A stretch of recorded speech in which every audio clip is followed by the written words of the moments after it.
We got all kinds of internet. Okay, and I think we're live on YouTube. Let me. How long has it been since we've been in the studio? Over a year? Oh, I'm going to talk about it in the intro. All right, all right, all Don't right. worry. But yeah, we are live. Look at this. We already have over 100 people sitting here waiting for us to start. Somebody said earlier, who was it? CMC Knight 1984 said, "Are we now officially into Gordon time?" I will say, my bad. We started a little late because I'm sitting here nervous. I'm nervous. If you couldn't tell. So, yes, Wesley says we are live indeed. Let me post it over on Discord. Gordon, what's your shirt? I couldn't. I bought this. When I go on vacation, I try to buy T-shirts where I visit, and this is from Austin, Texas. Oh. And actually, I think it's fitting because I bought this. It says "Come and Take It," which I have an interesting story about too. But this shirt was purchased in February of 2020. The last time I traveled, I went down to AMD. They briefed everybody on Renoir. I can never get it right. I'm too low rent for these artist names. AMD Renoir, right? They should go with my McDonald's and fast food names, but I guess that doesn't really track well. It's the Ryzen McRib. No, I'm just saying instead of the like Picasso, Renoir, Matisse. It's like, whoa, what are those? I don't like if you told me it was a McRib, I knew what it was. The Big Mac. Even though I've sworn off McDonald's right now. No, but so this is the last shirt I bought. It's from the Austin State House, which is a cool tour to go on, and it says "Come and Take It," and it says Canon. And this is an interesting story. I was reading the story. That's a Canon. Okay, it's a Canon, because it kind of looked like a burrito or maybe a cigar. I don't mean to insult all Texans now who are watching, but the story of this Canon is it was apparently one of those things that was sort of part of the I don't know. Battle or whatever. Apparently some town had it, and it was on loan from I think the Mexican government at the time, because Texas was part of Mexico at that time, and then the Mexican army says, hey, and of course for Texans they're very proud of this because the Mexican army wanted to take the cannon back. Okay, but I'm going to point out this is the correct way to really interpret that whole thing. Texans, think about this now. This cannon that you are so proud of, that's on your shirt, sold in your state house, that was a cannon that was a property of the Mexican government. So it would be like the equivalent of loaning my neighbor my lawnmower, right? And then coming back 6 months later, say, hey, I need my lawnmower back. No, come and take it. And it's like, what? It's my lawnmower, right? I mean, it's just like, isn't that? Maybe somebody, if you're watching you from Texas, explain that to me. But you just like, man, that was somebody's lawnmower. Give their lawnmower back, right? That's all they want to say. Hey, it's my lawnmower, man. Gordon, I will say I did live in Texas for a brief time. My wife grew up in Texas, so I know a little bit. Actually, you know what? I've lived in Texas multiple times. What am I thinking? I lived there twice or three times when I was younger, and then once as an adult. So I feel like I know enough about Texas to say, yeah, that's Texas. No, that's very Texas. But it's very like, oh wow, we had this war of independence with Mexico and the cannons. No, but dude, that was like their property, man. I mean, I can see they came and tried to take our cannon because whatever. No, that was their cannon. Yeah. I mean, that's really like a key part of that story. I understand it. I mean, whatever, all that politics of the independence and all that, but it's like that was their cannon, man. That was like that was their lawnmower. Their cannon. I know, but that's you would think like, man, where's my lawnmower? I mean, isn't that the same thing? Yeah. Well, I now that I understand the reference, I like that shirt. That's a good shirt. Right? Yeah. It's just like I wanted to make one that just has a lawnmower that says "Come and take it," because it's like you loaned it to me, but it's mine now. It's like, dude, man, what kind of? Actually, you know what? I have a little something to say about the merch once we start. So, yeah. But actually, I kind of like that as another. Ask Lindsay about it. Idea. I want to know. I want to know. Any Texans here? Because I mean, I just feel that it's just like there's somebody in the chat. Tech Nerd says that England kept the Liberty Bell. Is that? I don't know what that is. I don't know. They did? I don't know if that's equivalent. With the I don't Liberty know. Bell from the Philly cheesesteak sandwich logo? No, I don't. I don't think. I don't think that. I don't think that bell. I think. You know, and I'm going to point out another problem. See, I just am. Oh boy, I'm just like kind of trashing all American history, like it. the Liberty Bell, right? I'm gonna tell you that is some defective ass hardware. Okay, I got this bell. I paid for it. We rang it like twice, and it cracked. Right?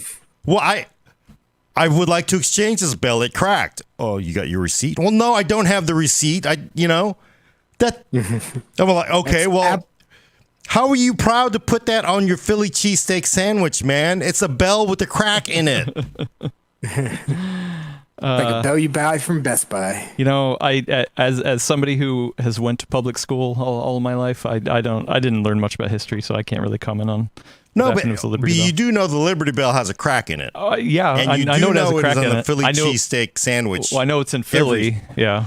But it's on every Philly cheesesteak sandwich shop. It's got the Liberty Bell on it. Yeah. And it's got a crack on it. But I'm just saying, that's just nothing to be proud of. That's like some defective merch right there, right? I mean, like, if you bought that at Home Depot and it broke after ringing it once or twice, you would return it. And then you would be hot because you don't have the receipt because you put it in your back pocket and then it fell out when you went to put it in your car.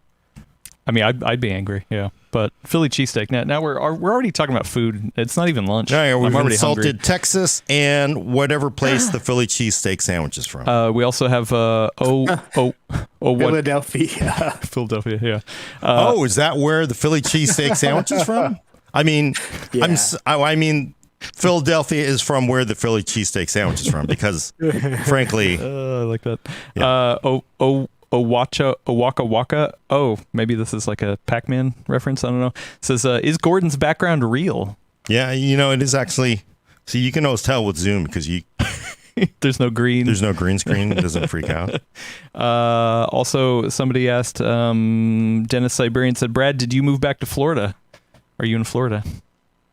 Nope, just a new place in New Hampshire. Nice. It's a cool new place. Cool new pad. I like it.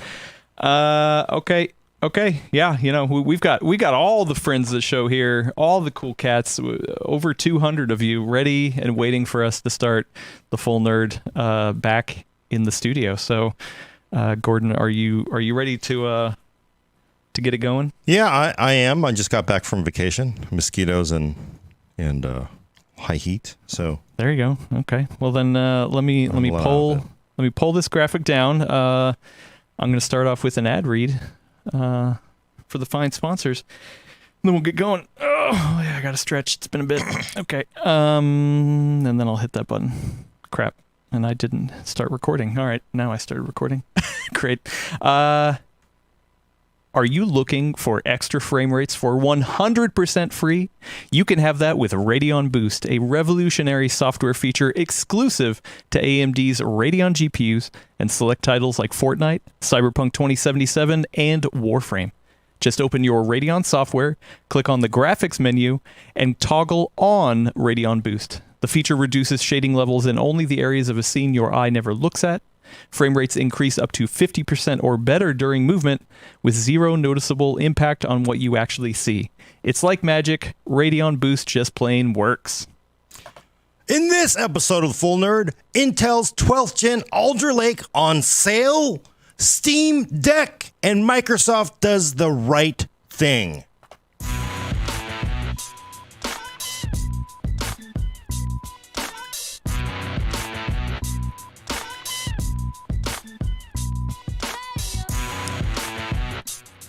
Welcome to the Full Nerd, episode 184. I'm your host, Gordon Bong, with co-host Brad Charkis. Hello, Internet. And Adam Pratick Murray is controlling the horizontal and vertical today. Oh my goodness. It's been a long road to get here, Gordon. For you audio listeners, you might realize the audio is probably a little different than usual, but we are back in the studio, back in the saddle. Gordon, it feels good. It feels good to be back here, dude. Yeah. You excited? It is nice. I miss this mic. These are awesome microphones. So it's yeah. And again, we haven't really recorded a podcast here in 16 months. So it feels weird, but it's good, right? It's just so much better. And for the eagle-eyed Back in my people, box. oh yeah, we put Brad back in his box. Also, for some eagle-eyed people in the chat, that was the old intro. So I loaded up the streaming software we use here. I loaded up the last intro that I had in. It was episode 127. Oh, I don't know if that was the last one we did here, but we're on 184 now, so it's been a bit. So yeah, the old intro. We do not have the rights to that old song, so please nobody telling us. But yeah, I thought it'd be funny to play the old intro. It was there already in the hopper, so that was pretty funny. Also, man, oh boy, I tell you what, I've probably mentioned this before, but we over the course of the past year, we would come into the studio, be like, oh crap, we need this cable, we need this lens, we need this camera, we need this monitor, we need this microphone, who knows? And like this studio was in complete shambles. Like it hurt me as a production person to just come in here and just be like, oh man, I got to put this back together. I just was yanking cables left and right. Had to reconfigure this streaming box, put the pieces back together. So everything is taped back together, kind of like when we did for the PC build. But man, does it feel good to be back here. So. I'm excited. Before we move on, Gordon, if you don't mind, I will say to celebrate. And I'm going to post this link in the chat to celebrate. We have some new merch. We have another update to our awesome CrowdMade store. I've been working with our rep. So if you go over to crowdmade.com/collections/PC World, there's also the description in the link. We have some new limited edition stuff. Let me walk through it. We have a short sleeve button up with an embroidered full nerd over the pocket. Very nice, in multiple colors. We have a limited edition plaid. It's like blue and black plaid with a full nerd embroidered over the pocket. I'm excited about those. We also have stickers. There's actually a promo code that anything you buy in the store, if you add stickers to the cart, you get 10% off your whole order. So excited about that. We have the PC ecosystem logo brought to this store too. It was in the old one, so I finally got it here. And for all, I heard you. I heard for all the people out there who were upset that some of the T-shirts, some of the limited edition stuff was kind of limited in sizing. We do have a listing called the Full Nerd Big Tall Embroidered Tee, just for you fine folks out there who need some extra room in your shirt. I think it goes up to 5X, but it's a special shirt just for you. That's a T-shirt with the Full Nerd embroidered on it. So something cool. a little nicer. Yep. I was working with my rep. I was like, listen, we need some bigger options, but I want to make it special for you. That is not limited edition. That will always be there. It's the only embroidered option that will always be there. Well, I gotta say, I've been very lazy in putting off my order, even though it's been a month or so. And I'm glad I have, because I'm gonna go pick up those limited edition shirts as soon as we get off of this. It's probably already sold out. I've been camped out to buy it early. Scalp it. Oh, Brad. spoilers for Best Buy, huh? Yeah. Oh man, Oh, I guess we didn't talk about that news, huh? No. If you've been one of the It's lucky. already done. Oh, it's already done. Yeah, true.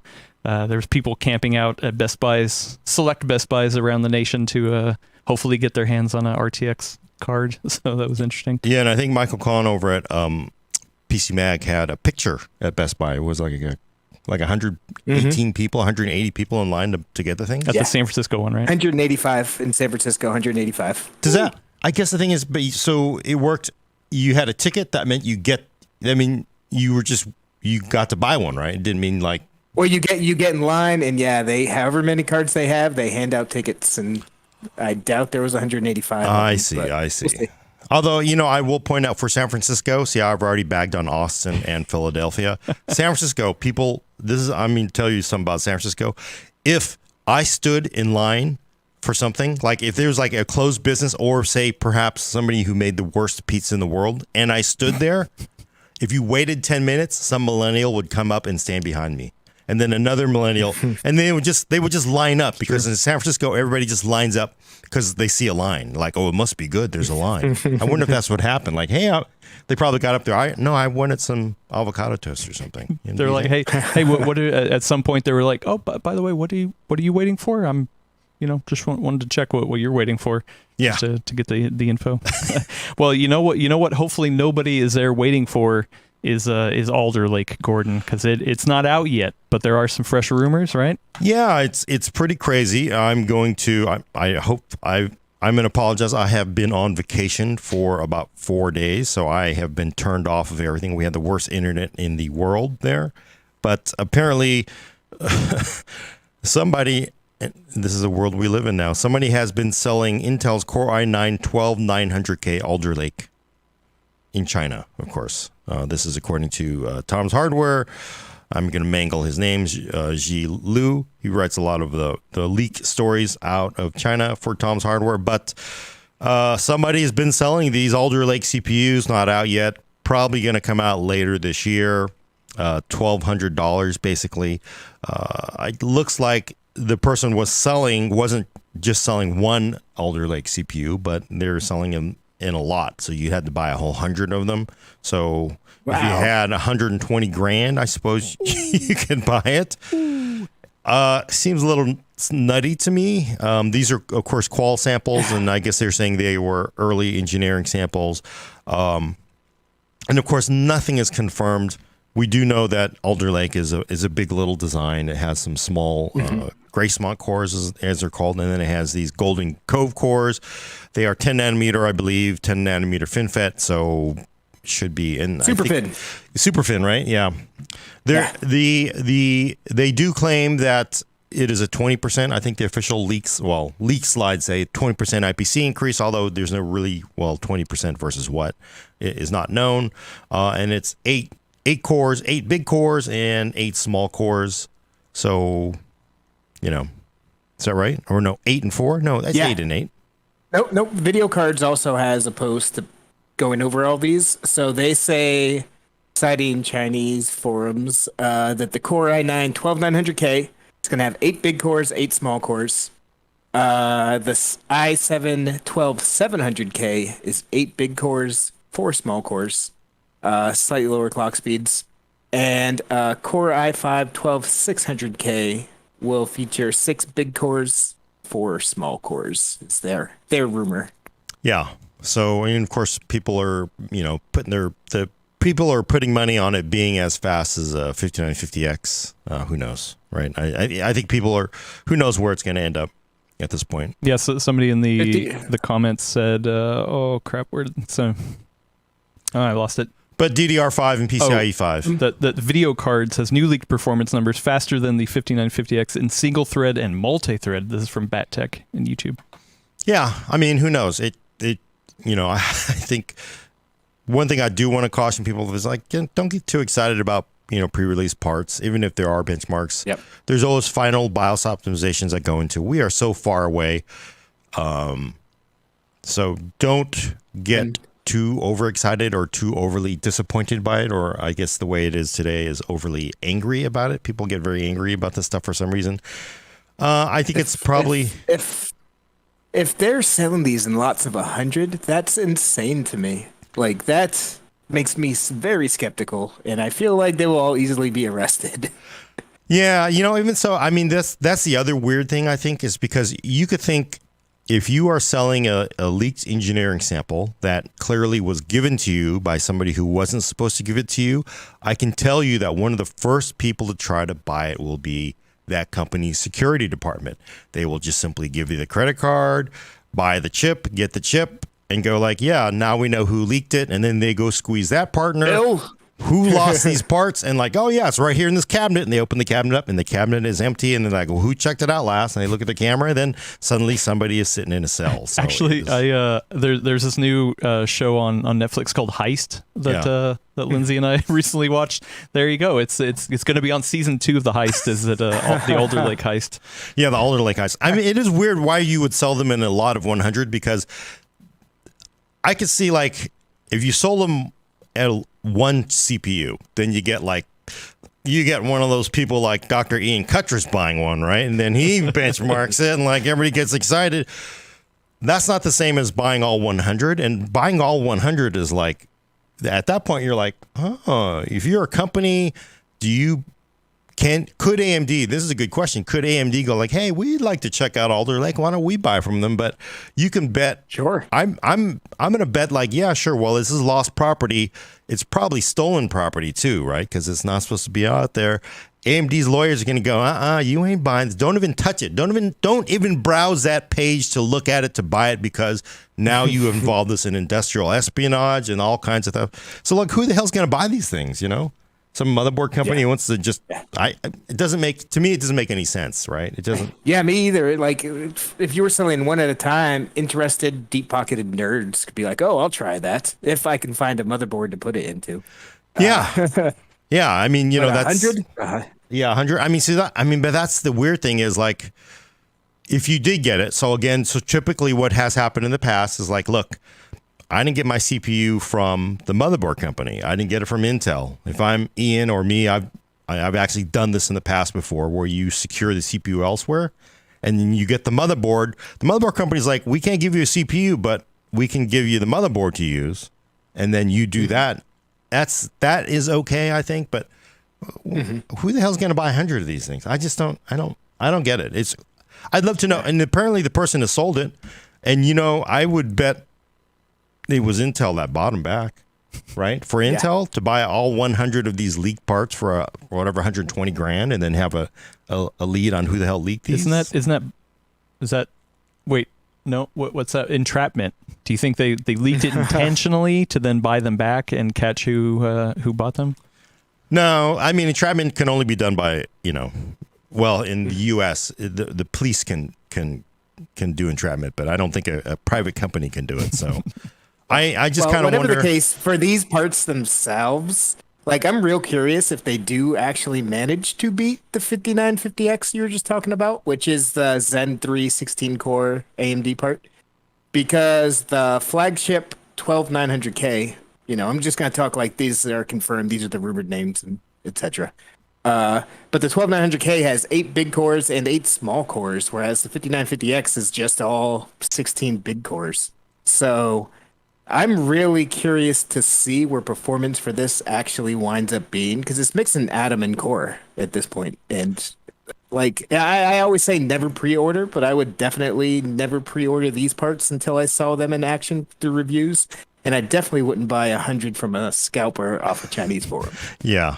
Although, you know, I will say, because, you know, the leaks, the talk of a Big Little design have been around for a long time now. I never really quite understood it on a desktop part. On mobile, yeah, it makes a lot more sense because you're always fighting to keep, you know, battery life. But on desktop, it's essentially, it has been never, ever, ever worrying about power. So, I was just actually looking at an Alienware desktop page the other day, and they had a disclaimer at the bottom saying we can't ship this desktop to California, Oregon, and a handful of other states because of the power of requirements. So I wonder if this is a way to get around that. Huh, interesting. Can you send me that page? Because I am very much into the CEC 2020 stuff. But yeah, I mean, power is it will become a thing for desktops. They are going to come for us. They always want to limit wattage. So that is something that I think you have to look for. But I think Intel has to be concerned about performance first. So right now, that's why it never made sense to me. But sometimes I sort of think like, you know, cynically, and this is not how CPUs are designed. This is not how they make any strategic designs. But you know what? We've been saying to the dumbass media to stop using Cinebench, right? Nobody does like all these multi-core, you know, workloads. That's not how people use their desktops. But you know what? Screw it. Let's make a chip. Remember, because it's eight cores with hyperthreading. So that's 16. And then you have another 8 cores. So it's 24 threads. And the small cores don't have SMT or hyperthreading. So you have 24 threads. So if you suddenly make, and of course, remember your 10 nanometer, it's an improved IPC. So now suddenly you're like, hey, you know what? Suddenly, look at our Cinebench R20 or R23 score. It's so much bigger. Look, the bar is bigger, right? You know, and you can imagine the press going, well, you know, it doesn't matter about multi-core performance. We only care about performance. Just, but it's hard to win. You would kind of think that there was a cynical approach there. A lot of people sort of accuse the P4 of that because the Pentium 4 was designed to, scale up to 10 gigahertz originally, and they never got it there. But the press and at that time and the public, they all bought into megahertz, right? So if you had higher megahertz, you were better. And a lot of people, I think, wrongly sort of blamed P4 for a lot of those issues. But could this be that, or is that just kind of? I mean, they would never do that, but it's just like if you do come out with this thing where it's just like, wow, this thing is just awesome in Cinebench. Like you make a CPU just to do Cinebench well.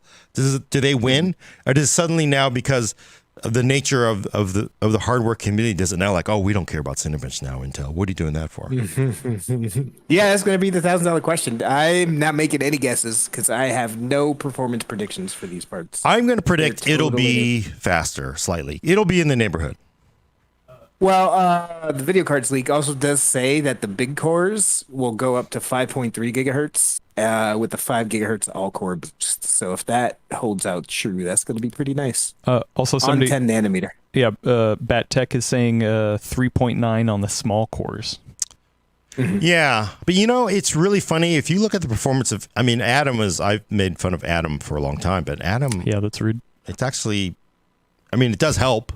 It doesn't like it makes it slower. So it could be really this sort of multi-core workload, multi-threaded monster, right? In a way to kind of get them in competitive in those the rare multi-threaded, workloads that people do. So yeah, for me, like I'm thinking like, what would that mean for encoding video or something? Like, could you encode one thing on the big cores, another thing on the small cores? I don't really know. Ooh, or if that'd you be interesting. Or if you just say, hey, you know what, I need all the thermal overhead. I'm just gonna use the big cores for the big jobs. I just don't know. Yeah, it does open up a lot of really sort of interesting ways to approach it because you sort of. I know people love the multi-threaded stuff, which I think is great for people who need it, but you sort of if you have those really, really those big cores, even though there's a few of them, high clocks. And you can maintain it, and you have that high RPC for probably a lot of the stuff that most people do. It's going to be better, and then you sort of throw on those sort of smaller cores. It could boost them. It'll be interesting, right? But I it's always fun because everybody wants to know who's going to win the Super Bowl next year, right? Right? And everybody's making predictions. So, Edelbert Souza, I think is what I'm going to say the name is. Could it be also that maybe the big cores are for gaming and the small cores would handle streaming? Could you do like on a single PC setup? I suppose, but I mean, a lot of most you're going to have a big fat GPU in there with its dedicated encoding path. So I'm going to guess most people you'd probably already be using of course we also have Intel GPUs coming, but GPU will do a lot of that, but you could do a lot of the housekeeping stuff, I would imagine, Yeah. It's interesting. Yeah. If anything, it gets the ideas flowing as to what you could do. Whether you can do that, who knows? Yeah. The interesting part to me is Ben Funk over at Hot Hardware, who was a great guy, used to write for Tech Report. He tested Windows 11 Preview on one of those tablets that had the big little cores from Intel, Lakefield, and found that performance was very noticeably improved on Windows 11 versus what they get on Windows 10. So I'm going to be very curious to see if these chips scream on Windows 11 and are just okay on Windows 10. I'm very curious to see how it goes. Huh? Yeah, no, that's a good point too, because I mean, those first foldables with Lakefield were, I mean, they were an experiment. They probably sold 100 or 5,000 or if that worldwide. They were getting ready for this. They were getting ready for this. So this has been coming for a long time. But that sort of plays to the whole mobile thing, right? How does that apply to desktop? And this is clearly a desktop part, but people always you got to keep in perspective that the world does not revolve around desktops anymore. It hasn't for a long time. It still revolves around, laptops and mobile.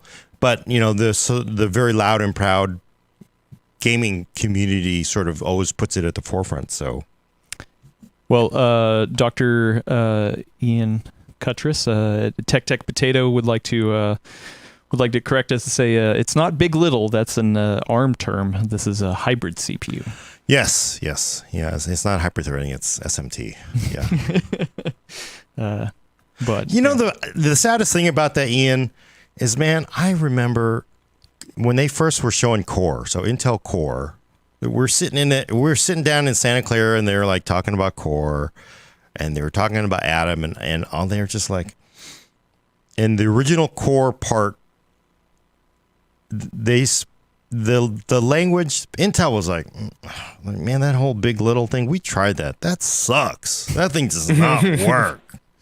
We just scale the clocks down. It works for, and actually, to be fair, it has worked that way for 15 years. But now suddenly it's like, oh, big little. It's the way of technology, right? I mean. Mm-hmm. Yep. Well, you know what is also the way of technology is shrinking parts into a small size, maybe like a form factor, like a handheld or something. Steam Deck. Yeah. Steam Deck. I'm going to put this out front before we even start talking about it. Or maybe we should describe what it is. Does everybody know what? Brad, why don't you first? Let's fill us in on what this is. So the Steam Deck is basically Valve made its own Switch, stuffed it with hamburgers, so it's big and chunky. Put a pretty surprisingly powerful AMD APU inside of it, featuring Zen 2 cores, so Ryzen 3000 series, and the all-new RDNA 2 graphics cores, which are found in the Xbox Series X, PlayStation 5, and Radeon 6000 series. They're not available in any desktop APUs at this point, but it will be available in this custom Steam Deck because Valve had AMD custom make a chip for them. It is basically a Switch that plays your PC games. It's running on Valve's own SteamOS operating system, based on Linux, Arch Linux. It's now switched to be specific. That one's for Peter Jansen. And that might fill you with terror, right? Because traditionally games have not run very well on Linux, but ever since Windows 8 started locking down, Valve has been building Linux up as an escape hash. They've been building SteamOS. The past couple of years, they've invested a lot of time and technology, time and effort and money into technology called Proton. That's basically a compatibility layer based off of Wine, the famous Linux, not an emulator. And it can run a whole lot of Windows games without hassle now, without issue. It's built right into Steam. You just hit play and it'll run, Proton if it needs to, and your games will work. The big issue right now is that it doesn't work with BattleEye and Easy Anti-Cheat.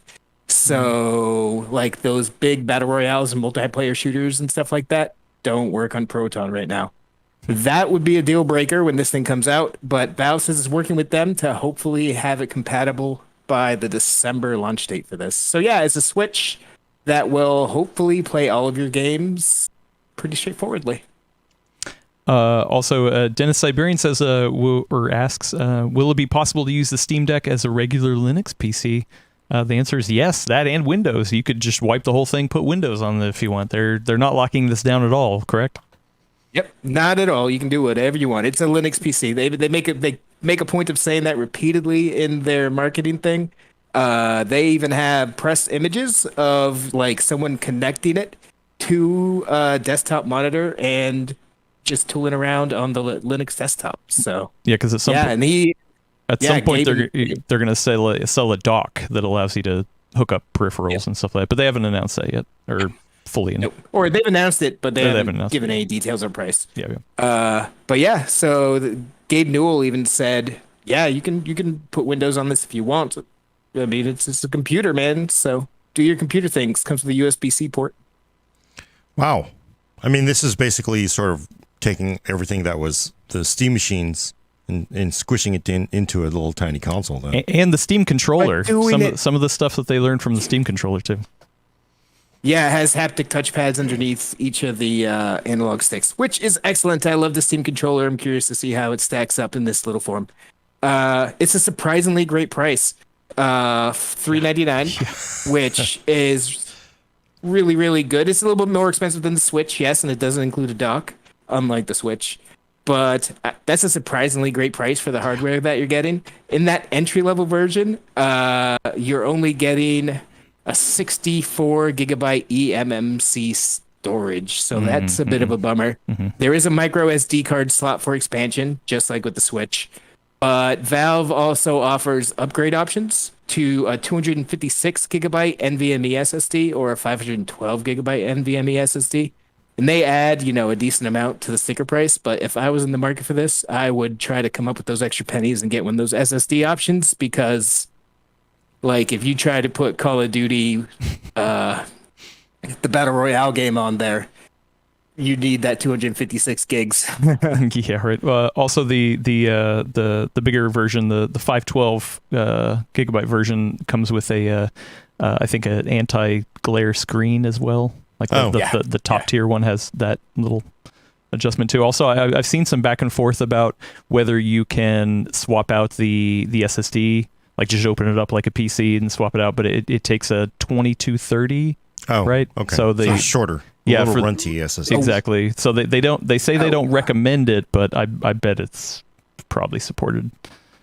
Yeah, probably. But those SSDs are very hard to find Yeah. consumer SSDs in that form factor, which Yeah. just throwing that out there. Or at high capacity. So they're I think that's probably why it's limited to 512. Although I guess maybe we'll probably get as we get these denser NANDs out, but Well, yeah, I think it's like, okay, so what's the better option than, trying to swap it out, and paying the price or trying to use the micro SD card. I'm not quite sure, how fast that micro SD slot is, but I mean, at least there's an option there. So yeah, it's always pretty slow. Like if you compare it to PC storage, it's very slow, but it should be fine for gaming, just like on the Switch. what I mean, it seems like it's very. I've been tuned out for days. I come back and like the world has changed sometimes, but it's very polarizing because I've read some columns. One over at PC Gamer that says this thing is just it doesn't get it. It doesn't understand what the Switch is. It's not a Switch, and I think.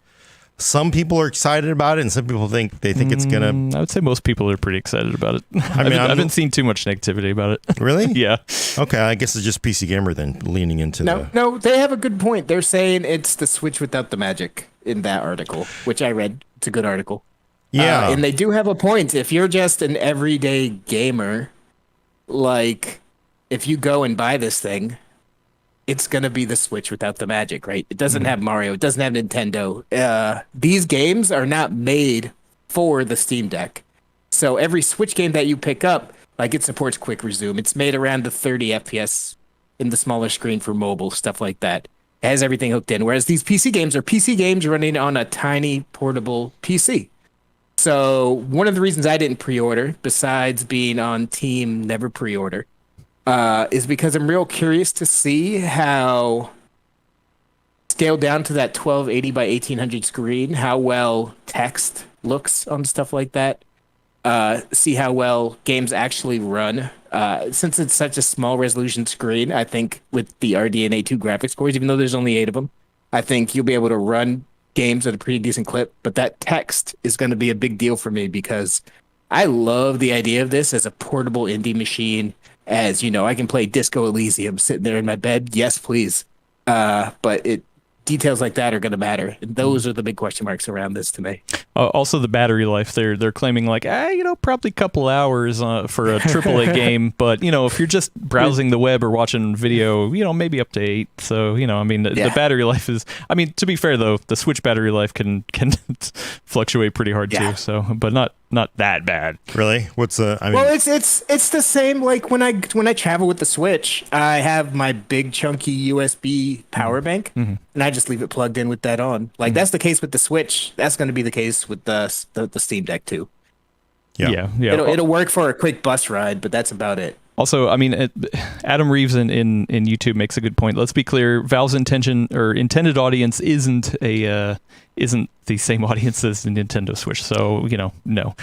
It's definitely more for people like us who love PC gaming. And I've always said the Switch is like a great add-on for PC gaming because you can get some other experiences there. But the problem is you can't transfer your saves. It's just not, or I should say most games don't. There are some games out there like Divinity Original Sin 2 where you can transfer your saves, Witcher 3, things like that, which is great. But for the most part, if this just works with Steam Cloud, you got your save, pick it up. It's even if you're going to be like, I'm just going to farm a couple things real quick, load up my game, get in, get out, and then really do the most of the work on my desktop. Like that's an awesome companion piece for sure. Yeah, that definitely seems like the disconnect because it is not. I wouldn't even call it a competitor to the Switch because no.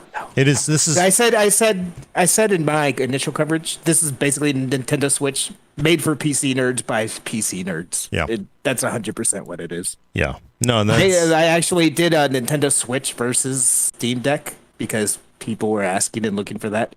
And, being PC world, you expect us to jump right into the hardware and stuff like that. But I didn't even on that piece. I said right up top, look, we're going to talk about the games first. Because that's really should be your decision. Do you want to play Mario? Do you want to play Zelda? Then go get yourself a Switch. If you just want your Steam games on the bus, then get this. It's that simple. Who cares about the hardware?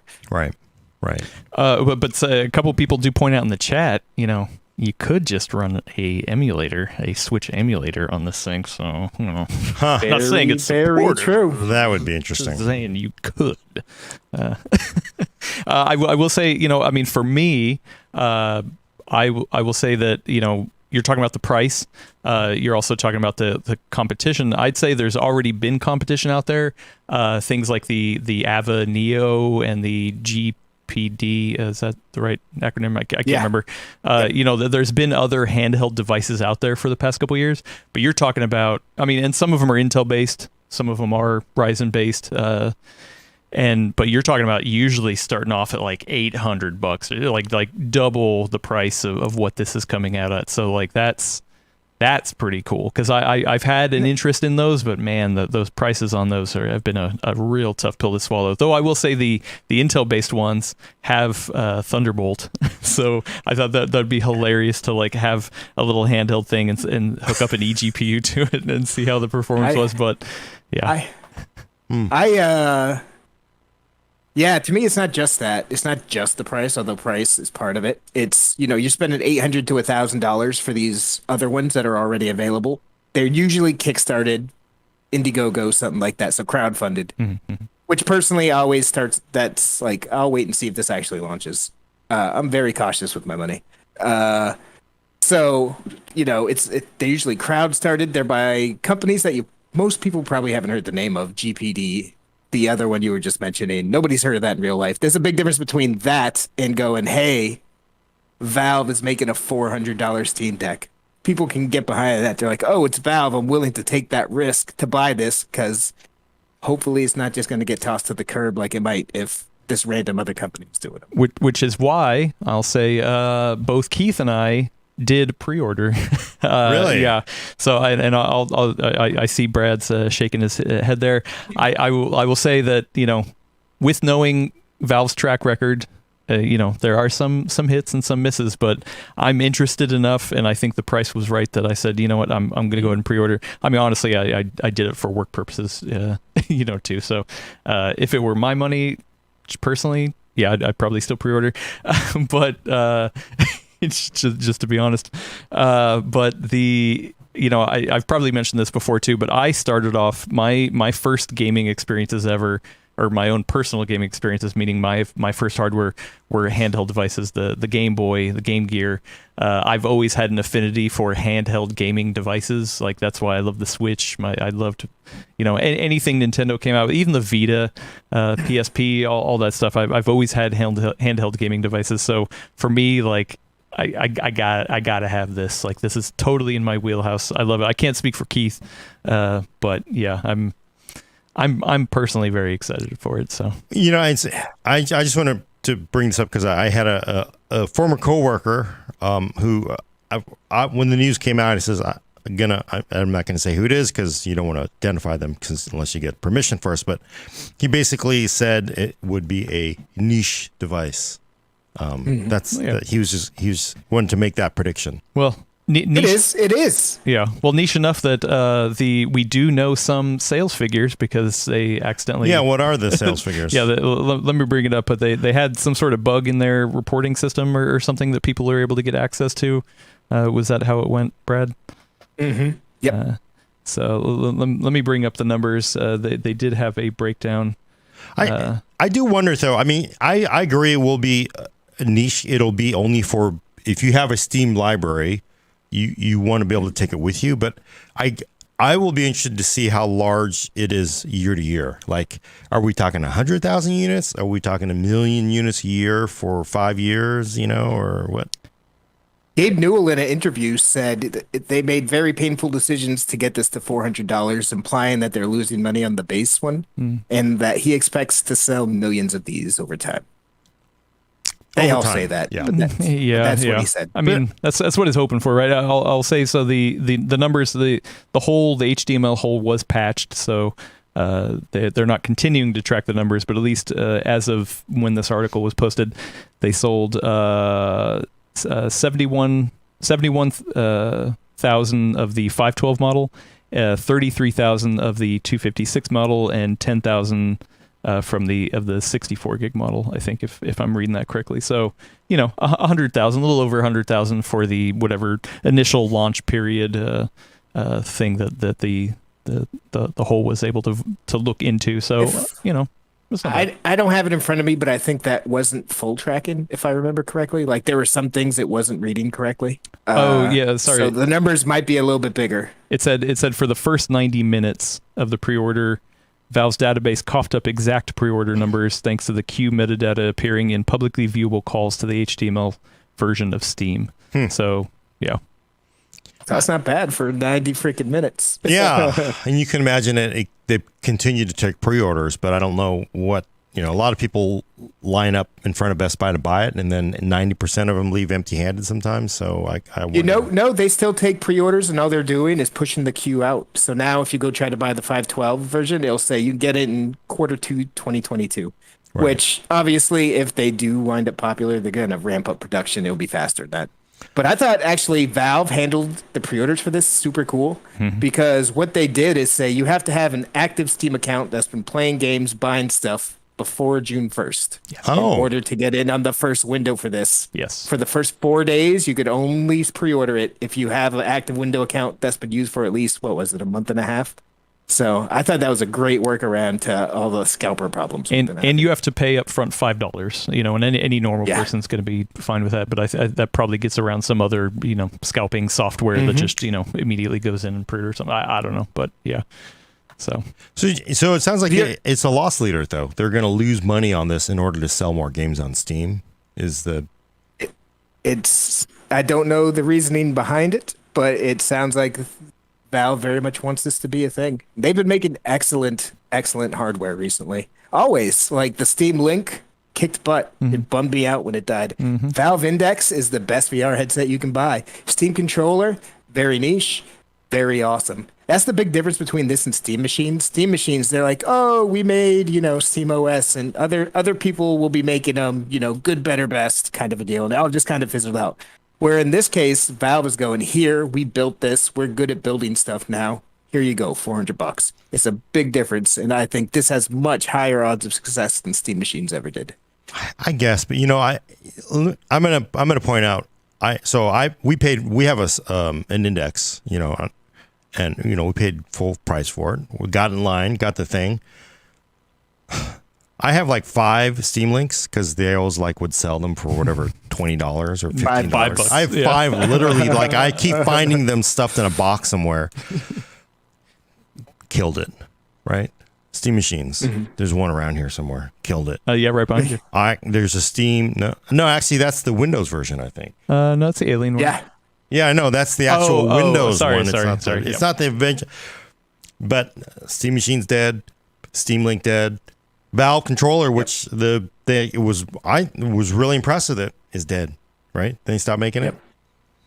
Yep. Should that make? I mean, I swear to God, like, and again, I got a grand here in an index. I'm sweating bullets. Like, I hope VR is not dead. I don't think it is. I don't believe it is at all.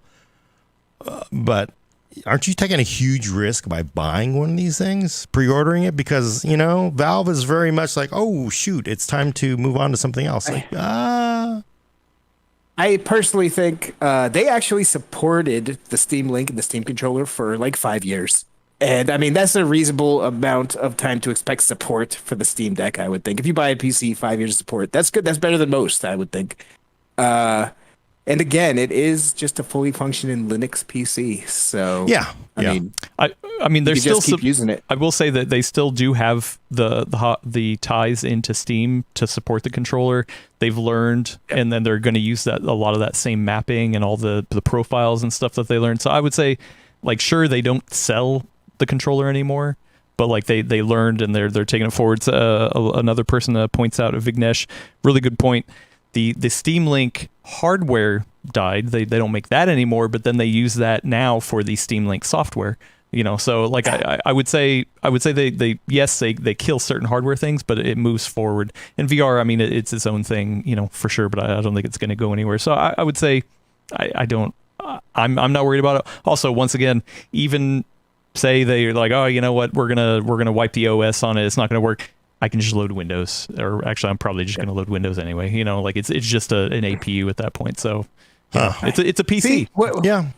What I think is really cool about the Steam Deck, many things I think are cool, but one thing that, you know, as someone who kind of takes an analytical kind of view of the industry, I think it's really cool that the Steam Deck is basically the culmination of like a decade of different stuff that Valve's been popping off, coming all together, right? So you got everything they've learned with the Steam controller, like you said. It feels like that was Revision 1. They did that. They put it out to learn, to get it into this Steam Deck. The same deal once Microsoft locked down Windows 8, Valve's like, we need an escape hatch. We're making Steam OS. Back when Steam machines came out, there was nothing like Proton. So when SteamOS did eventually launch, it launched late because Valve is Valve. And a bunch of games wouldn't run on it because back then, gaming on Linux was trash. It was terrible. It's all kinds of issues. So since then, they've been polishing up SteamOS, but they also started rolling out 2 or 3 years ago this Proton technology, which I have an explainer about on PC World. If you don't know what it is, good one. Go. What is Valve's Proton? It explains what you need. But basically, like I said, it's the compatibility layer. It gets it so games work, Linux games work. So Steam machines didn't have that. These have it. Everything Valve's been building for a while comes into this. And the thing that I'm really interested about in seeing is whether or not AMD's Fidelity FX Super Resolution winds up being a secret weapon for this. That just got added to Unity and Unreal as betas this week, I believe. And I hear it's incredibly simple to get working in games in those, implementations. And we're going to have to see, because some testing that people have done at 1080p resolution with FSR say there's not enough pixel data going in. Because what FSR basically does is take a smaller image, does intelligent things, upsamples it to a higher resolution so you get faster speeds, maybe some image quality degradation. At 1080p, I guess it has a rough time, but that's 1080p on a big monitor, right? FSR also supports AMD APUs like this one, which have RDNA 2 cores in them. On a tiny 7-inch screen, it only has 1280 by 800 resolution. Working from 600 or 650 resolution and scaling that up on a 24-inch monitor would probably look terrible. But on a 7-inch monitor, that might very well, be a secret sauce. And Valve was one of the developers out of the gate supporting FSR. Dota 2 already has it. That game is very CPU bound, so it's not a great one to try to figure out if it'll work good on the Steam Deck, because it's limited by the CPU once you get down to those speeds. But if you're trying to play, Jedi Fallen Order, Control, those are the games they're showing off on these things. Those are very graphics hungry.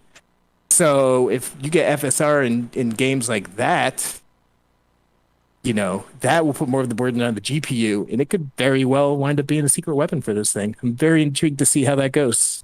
That's the thing I want to test most when this comes out. Yeah. I mean, yeah, no, I get it. But would you recommend a normal person be a early adopter. Early adopters are great because they love throwing themselves against that wall. I will go with hashtag never pre-order. The day that these went up for sale, I sent out a tweet relinking my never pre-order article from a couple years ago, illustrates a bunch of examples about why you should never pre-order. That being said, from everything I see from this, it is going to be a niche device, but I think it's going to rock. I'm still going to wait for reviews, but it's right up my alley. I fully anticipate buying one of these things. Really? I guess for me, it's just my gaming is only about on a big monitor, so. Well, I have a Switch. I mean, you might be able to see it back there, but I have a Switch. I like sitting on my porch playing games. I like, laying in bed playing games. Being able to, I have almost 1,000 games in Steam. Being able to tap into those and play some of those indie games that I never, when I'm sitting at my monitor, I'm like, oh, sweet, let's pick something that has eye candy. Just plowing through some of those indie games, sitting on my porch would be pretty damn dope. Yeah, and that, to me, that's definitely the one thing that people seem to misunderstand. The ones that are very negative about it. My comments earlier are just simply to be devil's advocate, but I do think if you're Valve, your whole goal in life is to protect and extend the Steam library, right? They're going to want to take this.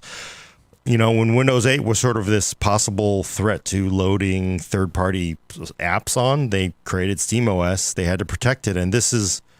I know a lot of people some people think it's a Switch, but it's really about trying to extend Steam out to handheld, right? You just you want to take it to other worlds, right? Because they have to protect it because that's their whole business. It's about Steam, so.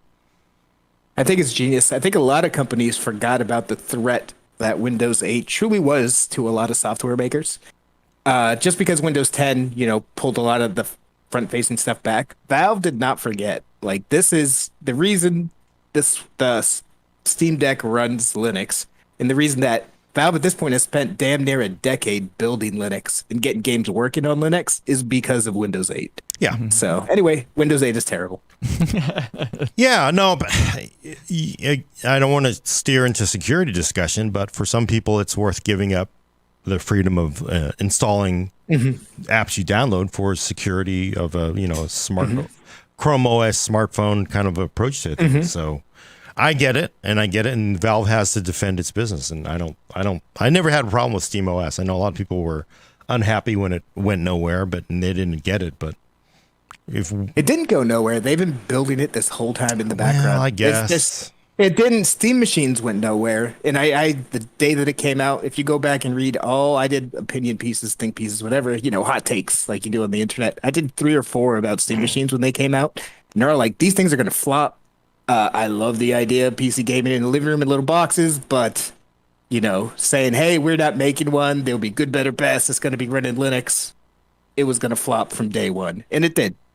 At this point, Valve has built up Linux and is making this themselves, and I think this is going to be a big hit. Also, a couple more killer features, I think, as well, is that speaking of Steam Link, this will run Steam Link. So, if you're like, you know what, I'm not getting the graphical horsepower I want. If you have a great network and you can connect to your desktop that spits in, a better image than what it can run natively, and it works for you, then awesome. And it's actually even better on battery too. If you run almost all the horsepower on your desktop system. That's what I was about to say. Think about that. If you're sitting on your home network, you probably got a pretty good connection to your gaming PC. If you're sitting on your porch with this thing and you're just streaming it like you would Netflix, that battery life is gonna double as opposed to running games. Oh, easily. Like that's super cool. Yeah.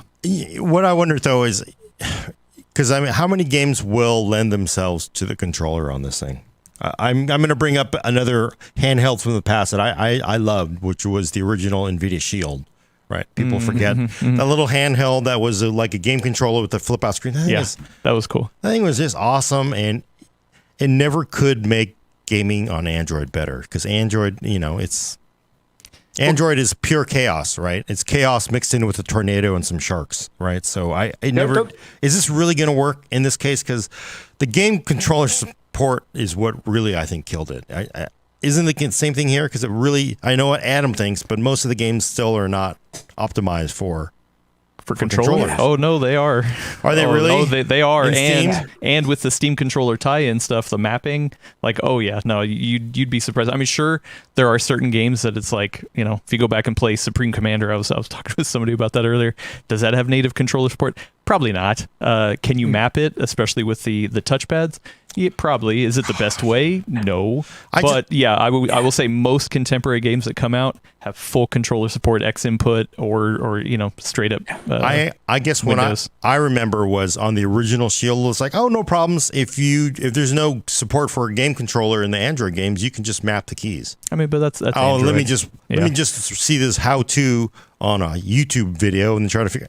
Is that really what anybody's going to want to do? I'll say controller support on Android has gotten way better since then as well. So yeah, I mean, you know, there's plenty of games that have come out on both. You know, like first thing comes to my mind is that run-based side scroller. What is that? I always forget the name of it off the top of my head, but yeah, I mean, it's you know, I have it on my phone here, but yeah, I mean, it has full controller support. I mean, you know, I love the 8-bit Do.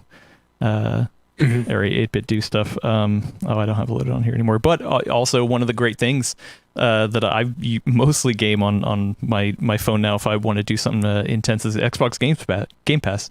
It'll let you connect an Xbox controller to your phone. It's complete Xbox mapping of the controller, and you're streaming, you know, console quality stuff on your phone. So it's gotten a lot better on that. So okay, good to know. And Xbox Game Pass. People were talking about you can just load Windows and get Xbox app running on this thing if you wanted it as a Game Pass machine, because Game Pass is still like the best deal in PC gaming, hands down.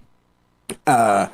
But just a couple of weeks ago, Xbox Game Pass added Chrome support. Chrome is on Linux. You can install Chrome and play Xbox Game Pass through your browser that way. But back to Gordon's original question. Compatibility is a big part of the reason that I wouldn't pre-order anyway, but I definitely wouldn't pre-order this. Like I was saying, the text size is going to be a big concern. I'm very much interested in seeing how games that require you to input text are going to hold up on this, because it has a touchscreen on that 7-inch screen for virtual keyboard. A lot of the indie games I play tend to be text heavy, you know, role playing and stuff like that. And I'm not sure they're going to run great on this. Those are the kind of experiential stuff we're going to just have to wait and see the proof in the pudding. Yeah. Do you think I could get a Steam Deck and plug in a mouse and keyboard to it, though? I mean, they've showed that off. Yeah. Well, and also they have, like we said, they have that dock. So, you know, you could just dock it and use it as a Windows machine. I mean, sure, it's it's APU in there, but that's all it is. I love handheld. One of their pictures, they actually had a Steam Deck set up in the clearly what's supposed to be the dock, even though they haven't shown that off yet, with 2 cords coming out of it, going to separate arcade joysticks, just to show off that this is a full-blown PC. You can attach all kinds of weird peripherals, multiple peripherals to this thing. I'm excited about it. It's cool. I'm just afraid of getting, heartbroken again, because your heart gets broken so many times, and it's like, is this really going to go anywhere? I don't know, so especially from Valve. Like, Valve does wonderful stuff when they do stuff, but they also are just like, they're like Google. They're just like, oh yeah, we're not going to do Half-Life Episode 3. Yeah. It's, Half-Life Alyx. That's all you get.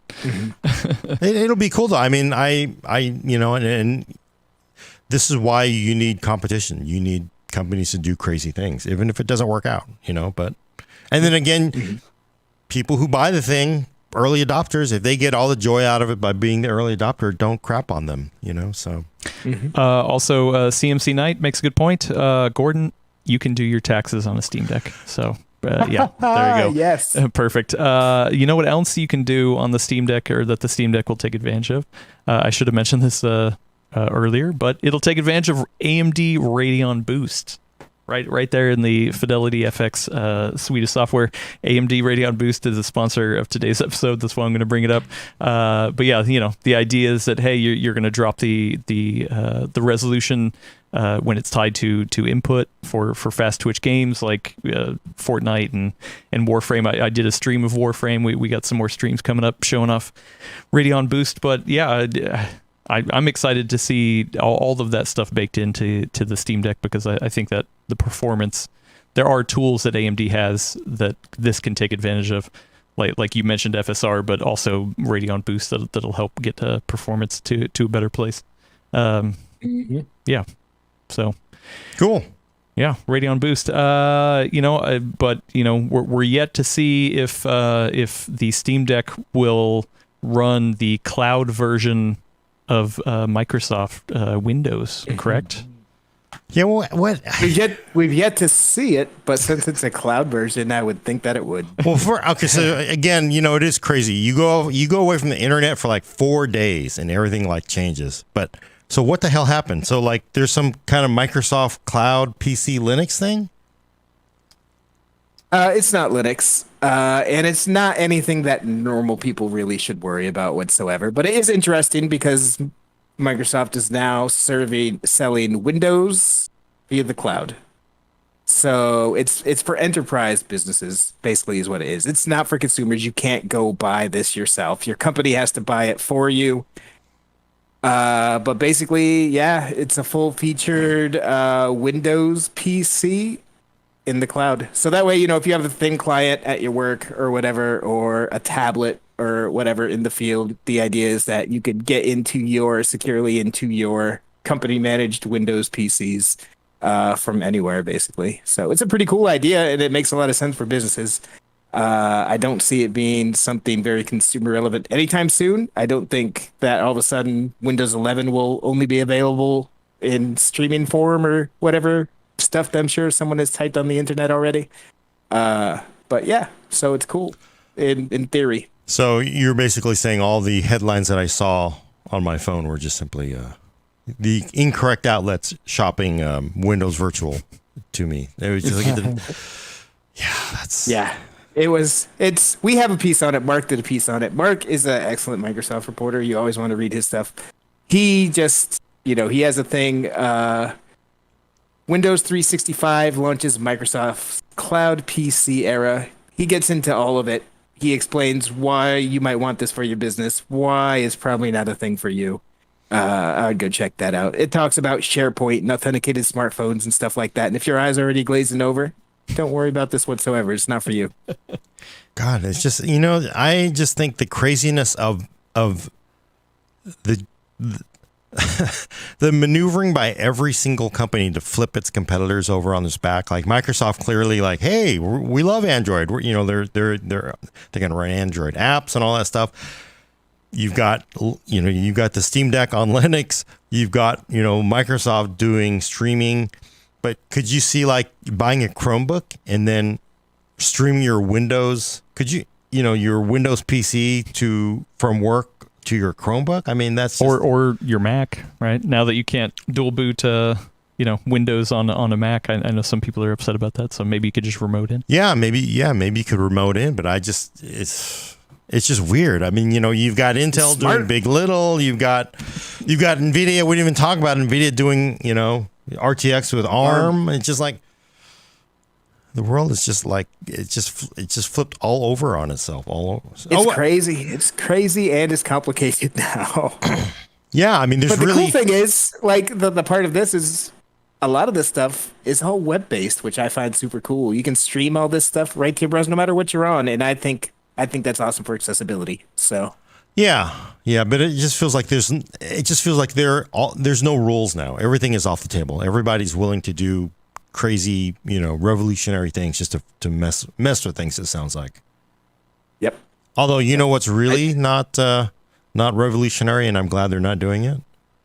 What's that? They're going to do the right thing. Microsoft will do the right thing, and Direct Storage will be on Windows 10. Yeah, hey, Direct Storage. Wait. What is Direct Storage? That's the only thing I know is a headline.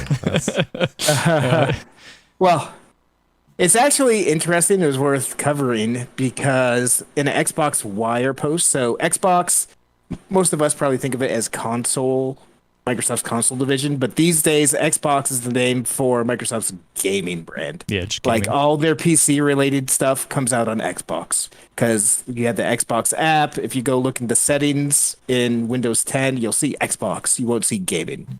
And in the Xbox Wire post that introduced Windows 11, the executive said direct storage will only be available with Windows 11. And if you remember back, DirectX 12 is now available on Windows 7, but for several years it was only available on Windows 10 to try to force people over to it. So a lot of people were understandably upset after reading that Xbox Wire post, especially because you got people like me who have very expensive, just a few-year-old gaming PCs that are not supported by Windows 11 CPU list. So a lot of people are like, you're not letting me upgrade to Windows 11. Now you're saying direct storage, which is probably the most exciting game technology in the last few years, right there with ray tracing. That's not coming to Windows 10. What the heck, guys? But they just walked it back. In the post announcing the Windows Direct Storage Developer Preview, the program manager for DirectX came out and said, yeah, if you have Windows 10 version 1909 or higher, you'll get direct storage, which is great. Direct storage basically lets your NVMe SSD communicate directly with the high-speed VRAM on your graphics card. So it can load assets directly to your VRAM memory, which bypasses, usually it has to go through the CPU and then through the system memory and then over to your GPU, which obviously all those things are much, much slower than an NVMe SSD going over PCIe to freaking GDDR6X memory. So the idea is like you see on the Xbox Series X with the Velocity architecture. This can really help reduce game loading times. This can, you play games, you see texture popping in and stuff like that. The idea is this will probably do a lot to alleviate that if you have compatible hardware, so on and so forth. It's super cool. I can't wait to play with it on a PC. And fortunately, I can, even with my first gen Ryzen PC, because it's coming to Windows 10. Cool. I wonder if you're right. They originally said no, but what made them change? Yeah. Did they say why? They did directly say it's only going to be available in Windows 11. I wouldn't be surprised if that was just marketing speak hyping up Windows 11, because it was the Xbox head talking about the new operating system. I also wouldn't be surprised if after witnessing all this backlash, like you've talked about on some of these, they dropped all these bombs. They're like, okay, let's see where this lands and what we're going to do. They realized that not including direct storage on Windows 10 would be a big issue with gamers. And gamers really are, a big audience for the PC, like a big audience. It's not quite the same, much like we were talking about the Lakefield optimizations in Windows 11. The dude who wrote this post says that Windows 11 has special upgraded OS storage stack that unlocks the full potential of direct storage. Windows 10 doesn't have that built in. So we'll see if there's a tangible performance difference between Windows 10 and 11. But they do say on Windows 10, they'll still benefit from the more efficient use of the Windows 10. They call it Legacy OS storage stack. Oh, man, already thrown it over the over the dock. Legacy, yeah. That's funny. Yeah. I forgot to mention, sorry, I don't mean to butt in here, but we got a $50 super chat. Thank you so much from Brian Goodman. Oh. Said, nice shirt, Gordon. So yeah. thank you so much, Byron. I did not want to, I totally forgot to mention that earlier. So thank you. I appreciate it. But yeah, the direct storage thing, that's exciting. I mean, that's something that, like you said, Microsoft made out of all the things that they've been kind of screwing up recently, that was a good decision, right? Yeah, It was a great decision. Before we go too far here, I just want to say I'm very, very curious. Byron, if you're still around, are you a Texan who's like, yeah, come and take it? Or are you someone from Mexico who is like, yeah, it is like stealing my lawnmower? So I'm just curious about that. But anyway, DirectX storage. Yeah, what were you saying? Yeah, I got to mow my lawn here. Hey, remember that lawnmower I loaned you 6 months ago? I need to. It's a great story. I think it explains the whole thing. Oh, and he said yes, he is a Texan. Yeah, see, right? All Explain that to me. It's like, it's their lawnmower, man. For those who were in the pre-show, we were talking about Gordon's shirt. But direct storage, yes, direct storage. Microsoft did a good thing here. Yeah, no, although I will say, doesn't this mean, because I think the reason they had to do it, if they didn't do direct storage in Windows 10, oh my God, the screaming would have gone on for 18 months. But I think I already had angry blog posts half written in my head. oh yeah, because you're just like, come on, don't make upgrading to Windows 11 dangling the gaming sort of features of it, which can be backported. Don't do that to us. But I do wonder if that means, like, you know what, they're going to come out and they're going to say, yeah, we've looked at the list, and Windows 11 you can run Kaby Lake, right? First gen Ryzen, no, forget it. I kind of wonder if they're going to stick to that pretty hard line, and that could be an indication, because like, hey, if you're a gamer, fine. Windows 10 is a fantastic gaming OS. You're going to have direct storage, blah blah blah, right? So, I totally agree. Seeing this, one, I'm like, sweet, good on them for doing the right thing. Two, oh man, this means my first gen Ryzen CPU is not gonna get an exception into this. I think this is setting it up for, nope, those are the requirements and we're sticking to it. That's 100% the thought that I had. Yeah, and the thing about Kaby Lake was, the weird thing is, of course, people don't know that Windows 11 came out. The min specs were 8th gen and up, and second, Zen Plus, second gen Ryzen and up, and the rest of you, into the life raft, and we're going to cut the rope now. And then they, of course, everybody started screaming, and then they came back and they said, we're going to look at it again. And, what they're going to do now is probably say Kaby Lake, because originally some of the features were supported on Kaby Lake. I was kind of surprised it wasn't supported, that we know of. I mean, they haven't been very transparent about everything. So I just kind of think, but do you care? I mean, honestly, and I'm going to tell you, Brad, I run Windows 8.1 on my gaming machine home because I'm too lazy to move everything off of it. Do I care? Yeah. Should I even care?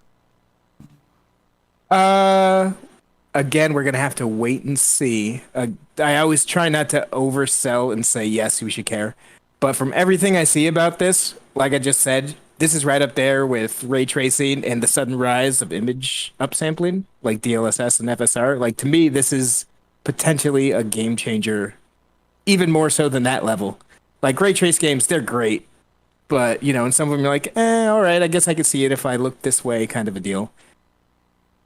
If you have an NVMe drive and a DirectX 12 Ultimate compatible GPU, and you could take advantage of this and have, like, you're playing Grand Theft Auto 6 when it comes out in 2030 or whatever, and they can load their virtual Los Santos or whatever right in from the storage to the card's memory, like, that will get rid of so much pop-in. That's a problem in so many games.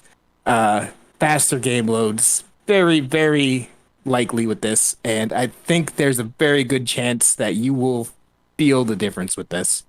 Like, I'm personally very excited to see it come out and get tested out. It's based on the direct storage is also the backbone of the Xbox Series X's Velocity architecture, and while I suppose that's not quite up to par with the crazy PlayStation 5 loading times, it's right behind it. Like, the Xbox Series X has awesome loading times, awesome resume times, and this could make it possible for the PC. So Windows 8.1 was actually pretty great. Like, Windows 8 was Windows 8.1 fixed a lot of those issues. I could see why people might not upgrade to Windows 10. If you're not going to upgrade to Windows 11, this might at least make you want to upgrade to Windows 10 if you're a gamer. Yeah, actually, I made the mistake of breaking out the original Surface Pro and upgrading it to Windows 8.1 because I was just installing updates because I was trying to, look at some of the security features that might be behind the Windows 11. I kind of regretted upgrading it to Windows 8.1 because you forget how Windows 8 was just like, oh my God, what were they thinking? You know, it just really just like, now I don't really have like a proof of it that like it was bad anymore because I don't have my build of it anymore. I'm like, I need to find a Windows 8 ISO and reinstall it. Do you remember your home screen, like the bright green backgrounds with multicolored tiles? You're like, oh, what are you doing? Yeah, you know, The desktop was just another tile. Oh, it was so bad. You just realize it's just, if you sort of, you could almost think of like OS makers as sort of fashion designers. You know, it's like suddenly nobody wants to wear your stuff from Gap or Banana Republic anymore. It's like, what the hell is this stuff, right? and then one day you also realize you've got bell bottoms on, corduroy bell bottoms, you know, and it Comes full circle. like Windows 8 was like corduroy bell bottoms. Wait. Right? You're saying it's going to come full circle when people are going to love tiles again? Sure. I mean, you know, the saddest thing is like Windows Phone, you wished, good Lord, you wish they had never given up on Windows Phone OS because that was my favorite operating system. And we could use an alternative to iOS and Android. We really could. Mm-hmm. But it's unfortunately it just didn't make it. And you know, some of that's on the company for making it and some of that's on Microsoft. But you know, hell, I'd go back to that. You know, if you look cool in paisley and corduroy bell bottoms, you would wear it. That you was just well, till you get to a certain age, then you don't care. Dr. Ian Cuttress says, what season are you in, Gordon? Is your OS Beachbody ready? God, it's just, yeah, really, that's how they, well, I mean, like, it's funny because I broke out an old Mac that had that whatever, that weird kind of candy effect on it. It's like, wow, this is just like, I love this look of these old Macs, you know, the translucent, and then it's just like, it was just, Yep. It'll go back to that. It will go back. I right? Don't you think it's like things are a little too modern now? Things are a little too modern right now. And then one day you're like, bring back aquarium PCs, mineral oil aquarium PCs, please. Yeah. Ian also says operating systems got weird when they went graphical. I think we just go back to command line, and then we're good. There was so much typing back then. Okay, cool. Yeah. Anything else for Windows, or should we move on? No, I think we're good. That's the important one. That is big news. That is definitely worth talking about. A lot of people were like, they better not take direct storage from me. They're not giving me Windows 11, and they listened. So that's good. That's like kudos to Microsoft for listening and doing what they should do. Yeah, and we're always quick to bash on companies. It's definitely worth pointing out when they're doing the right thing, and here's Microsoft doing the right thing. Yeah, and I think I can accept, you know, Windows 10 box being on Windows 10, not getting Windows 11 if it's too old. You know, What are you gonna do? Mm-hmm. Nice. Well, what you could do is get your questions in now. If you're live with us, please at PC World in the chat. I will get to them. If not, if you're listening to this later, the best place is to go over to our Full Nerd Discord. There's a link to it in the description. We have a channel specifically for questions that you can plop in at any time, and I will get to them live here in the show. So I'm going to first go back to some of the ones that we have for the Steam Deck. I'm sorry. Man, that was the other, Elena and I were talking, and Stream Deck and Steam Deck, that's going to be a problem for a little bit. Anyway, so to go back, a Prism Core said, is Valve now a traitor to the PC gaming race? Their Steam Deck is clearly the latest attempt to try to kill the PC. Well, it is a PC. It's a Linux PC. Yeah, it's a Linux. I think they're the ultimate geeky version of the, you know, PC gaming ideal. They're like, yeah, we're running this is the year of Linux on the almost desktop. It's not really a desktop, I guess, but you know what I mean. Yeah, and you know, it's baked into Valve DNA to be open because that's what they've built everything on, is being in the open world of the PC, and I don't think they'll ever change that. If they did get to the point where they're like, no, you can't do this or do that, then that would be different. But no, I think definitely not. I know you're just kidding. So, but well, and then a second person popped in. Corbin, friend of the show, said, or is Valve now the savior of the PC since they bring PC games to everyone's pocket? I don't think so. I not to bash on Adam and Brad. Like handhelds are just this is not going to really move the needle. It'll sell enough to be a good business for them, and hopefully help fund further development of an alternative OS. Should Windows ever get closed, which I don't think Microsoft would ever do, but I think it's not gonna matter. I tell you what, it is the savior of Linux gaming. Like Linux gaming is so much better than it used to be. It's only going to get better because of this, and that's all thanks to Valve. Like Valve is kicking butt and taking names for Linux gamers. So yeah. Nice. The next one we have is a good question from Oso Rojo. Is the Steam Deck built on a certain version of Linux, or did they make their own? We'd never really clarified that. Valve has rolled its own distro. So it's called SteamOS. It was introduced to pave the way for Steam machines, like I said, almost a decade ago. And they've been building it ever since. SteamOS was originally built on Debian, which is a very popular Linux distro. This new version made for the Steam Deck actually just switched to Arch. So if you're into Linux, you know what all that means. If you're not into Linux, don't worry about it. It'll run Steam. I got a question, Brad. Do you think you can install Epic OS on there? There is no Epic OS. I'm just saying. Epic actually doesn't support Linux whatsoever, I believe. Huh. So there you go. Right. Maybe they will now. It'd be interesting if if they sued Valve to get onto the Steam machine. It was at Steam. What is it again? SteamOS. SteamOS. Oh, SteamOS. Yeah, so they can install the Epic store on the SteamOS and run. That's going to be really interesting, right? Because they keep talking about, hey, no barriers to competition. That's why we're suing Apple and Google and everything. I'll be intrigued to see if this pushes them to finally start picking up Linux support. Yeah, that'd be cool, right? Actually, somebody in the chat, I cannot confirm this, but a Revolution with a 7 for T says there are open source Epic launchers on Linux. Oh, cool. So, I believe it. If they probably run like butt, but I'd believe it. Also, somebody, Liquidar said Tim Sweeney from Epic praised the Steam Deck on Twitter. So, maybe there's I mean, I think there was awful the heat that Epic got early on, I think was undeserved.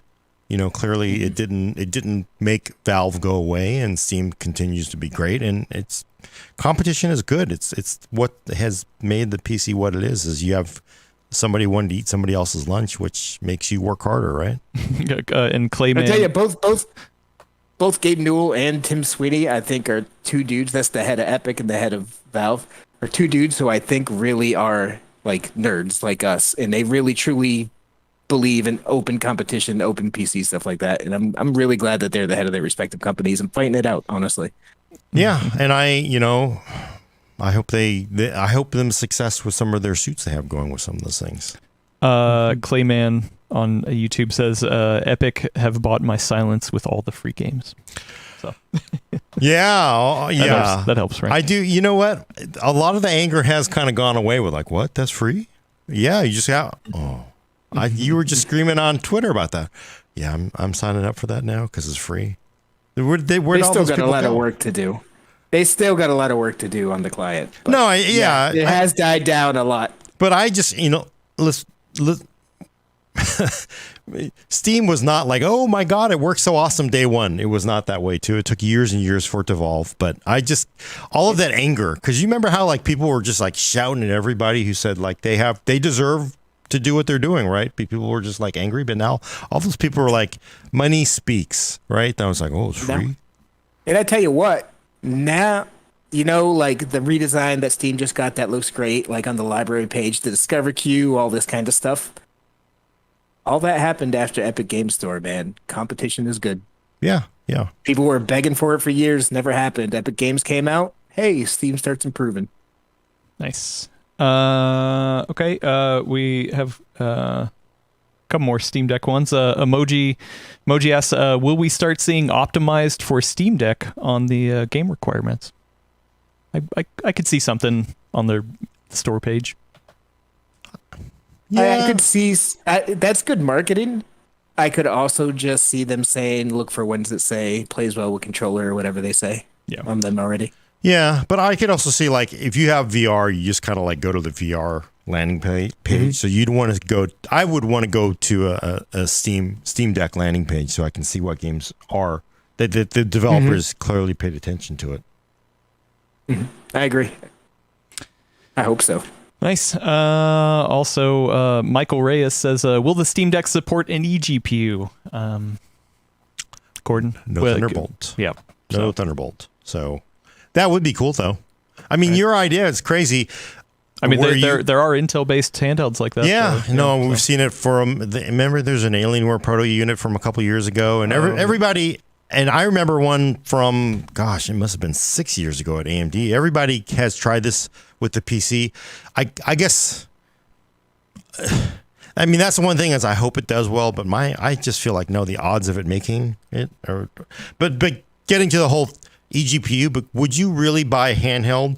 And then get like but check this out, Brad. So you get an Intel one, or you get an AMD one with Thunderbolt, or some whatever, or a proprietary, PCIe external.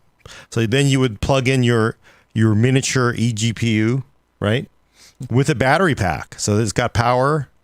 You plug it into and you wear it like a backpack or something. Isn't that just kind of like? Aren't you getting away from the whole idea of portable? Yeah. I mean that's the kind of thing where the people in Switchland would laugh at PC gamers. It's like, what? Why don't you just strap a gaming PC to your back and carry a mouse and keyboard and a monitor? Because I will say as somebody who does a lot of eGPU stuff, just because I'm curious about it.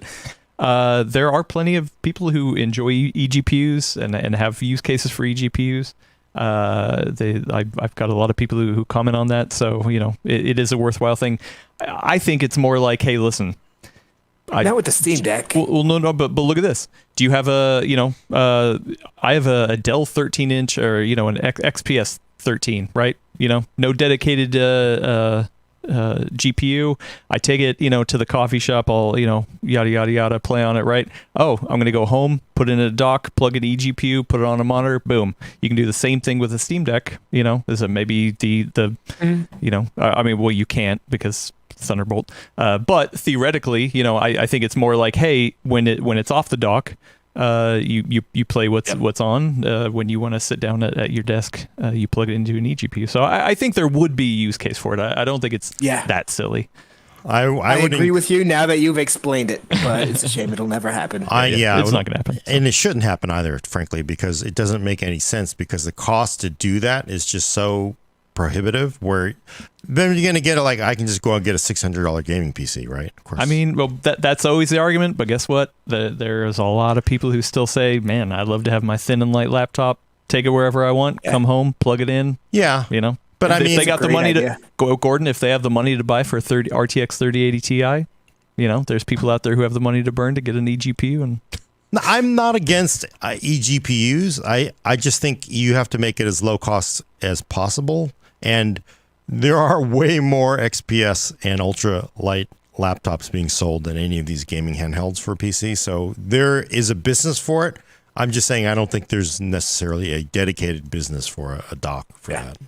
We didn't get to it in the earlier section, but just as a chip nerd, it's totally stupid. But one of my favorite things about the Steam Deck announcement is that Valve put out a press render of a blacked out chip that has the Valve logo with powered by AMD in little letters underneath it. Mm-hmm. And it just looks super cool, and I love it. And you should check out my article if you haven't seen it. It might be from the Steam Deck landing page. You can look that out too. But if you're a chip nerd, seeing a blacked out Valve chip with AMD underneath it is just cool. Yeah. V8 Flexin, that's a good name, has a question. If we install Windows 10 on the Steam Deck, will it likely require special drivers for complete supported controls? I would hope that they're just using X input for the controller layout, but also, I mean, if you're going to, I would hope if you load Windows on it, then you load Steam, on Windows, it's going to read it as like a Steam controller, and you can map the community mappings on it and things like that that are already available on most games. So yes, it's probably going to need special drivers to be optimized the best, but I think day one you'll probably get enough out of it. Do you expect Valve to actually release a full driver stack for Windows and other OSs? I mean, you would hope so. Yep. Yeah. I think it's a smart thing to do. Yeah. If it wasn't Valve, I would say no. But with Valve, I'll say yes eventually.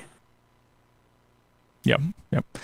Okay. Sorry. A couple more Steam Deck things. People really want to talk about Steam Deck. It's interesting. It's one of the most interesting PCs to come out in a long time, I think. Love it or hate it. It's interesting. Yeah, definitely. Master Procrastinator, friend of the show over on Discord, said Steam Deck and emulation. I'm pretty personally, myself, Adam. I'm interested in this. What do you think the cutoff will be performance-wise? PS2, PS3, Switch? I haven't looked into what that level of APU can do performance-wise, but I've heard pretty good things about modern hardware.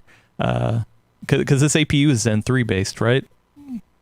Zen 3 based with RDNA 2, so the very most modern graphics cores. Yeah, so I'm gonna say, like it's probably gonna do pretty well. PS3 is a sticky situation with emulation because of the architecture thing, but yeah, I think I'm interested to load up some emulation stuff on here and see how it goes, because I love playing retro games. So yeah. This thing is a love letter to emulation nerds too. Like this is what you're asking for.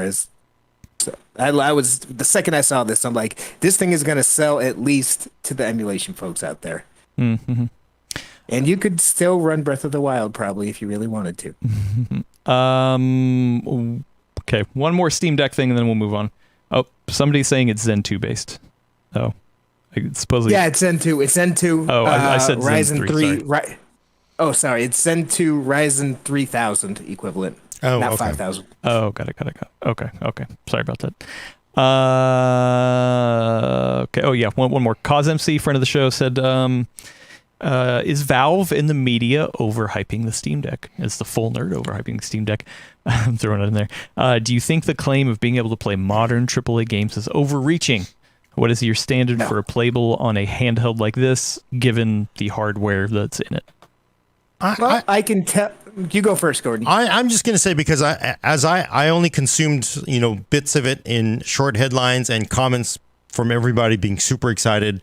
Another person said like, "Oh my God, this thing can run every game you can make at 8K." And then my son was like, "Oh my God, this thing can run all your games and I was like, "What?" I was like, "Well, I doubt it, but but the hype was there. What was it like for you actually seeing the hype up close? Brad, did you hype it yourself? No, like I said, I tweeted that never pre-order link the day the pre-orders opened. But I think this will run just fine for the vast majority of stuff. Because again, you got to remember, this is a 800 resolution, 1280 by 800. This is 720p screen basically. And if you look at like the APU reviews, like the ones that just came out, the Ryzen 5000 APU reviews, those are still built, even though those are new chips, using the older 4-year-old, 5-year-old Vega architecture. This is RDNA 2, their latest and greatest, paired with Zen 3 on a 720p screen, essentially. I think, a lot of games will be able to push 60 frames per second, probably on high settings, definitely on medium settings, which when you're playing a game on your porch, on the bus, whatever, you don't necessarily expect all the eye candy. I think if you can get a good 720p medium experience with Control and Jedi Fallen Order, which are the games they're showing this off with, that's great. Like, that's all I want out of this. I think it'll do better than that, especially if FSR does indeed wind up getting widely adopted and being a second weapon, secret weapon. And yeah, I think it'll be fine. And personally, as a Switch user, I'm a big frame rate snob on the desktop. I have a 144 hertz monitor. I still have a 360 hertz monitor that NVIDIA sent me to test. I pull out every now and again just because it's freaking wonderful to use. But on the Nintendo Switch, a lot of those games are 30 frames per second, and sitting there playing it this close to your face, sitting on the bus, it doesn't bother me. You can feel it, but it's totally doable. So even the games that are more strenuous, I think, are going to be doable in that nature. What was up with this 8K thing too? Then I just saw somebody mention it to me. It's like, what the hell? Yeah, because it is indeed just a Linux PC, and it has RDNA 2 GPU cores. So RDNA 2 supports up to 8K output through the USB-C. So if you are connecting it to an 8K monitor, it's going to be very, very choppy. You'll probably get 30 frames per second even on the desktop, but you're never going to want to play it. So at 8K. So people actually literally said because it can output to an 8K res. Somehow that translated into 8K gaming. Dang it. Well, I didn't see that headline, and if I did, I would have dumped all over. I don't know. I just heard somebody. I mean, maybe it's just because. No, I've heard people ask that question as well. Well, yeah, just like because I was like, out of a handheld, no, but I mean, like, can you hook it up to a monitor? Yes, you can. Yeah. So no. I don't know. That's weird. Okay, let's do a couple more before we get out of here. Actually, you know what? Here's a good one. I have an answer for this. Dennis Siberian put in this question over on Discord and asked, does Radeon Boost work over AMD Link?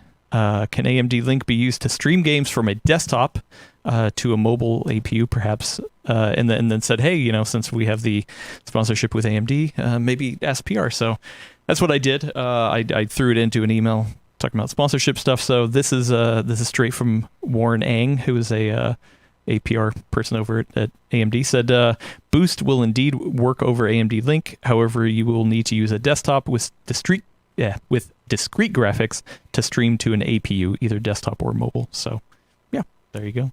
I got an answer for you straight from the horse's mouth. Good man. So, here's a good one. Mostly running at stock.